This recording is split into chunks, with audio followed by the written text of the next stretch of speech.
It's about anticipating your customers' needs and proactively meeting them. So in this relationship, you and your customer each have a role to play, and you're equals. The devotion that the Japanese have is really to consistent excellence, not necessarily to a particular customer. Sort of a subtle distinction, but it's interesting. So as a customer, in Japan, you're never expected to tip a waiter, taxi driver, or anyone else. If you think about it, a tip is sort of like, you're giving your blessing, like you've done a good job. That the person's sense of accomplishment is based on your satisfaction. And it's a little different than that. It's really their sense of job satisfaction comes from their sense of professionalism.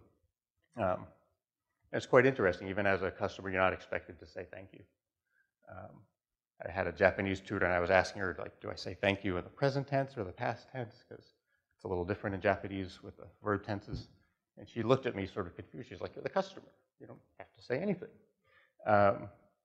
But as a customer, you are expected to respect the professional judgment of your service provider and respect their expertise.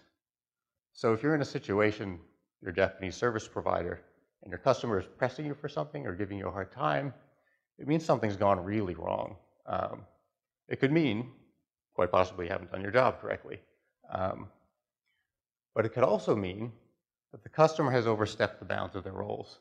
Maybe they don't realize it or don't fully understand the ramifications of what they're asking for. So I was a little hesitant putting this slide up because it sounds kind of pejorative.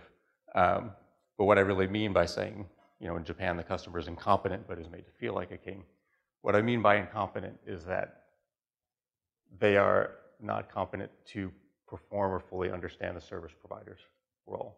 They're competent in their role as a customer. So it's an important distinction. So as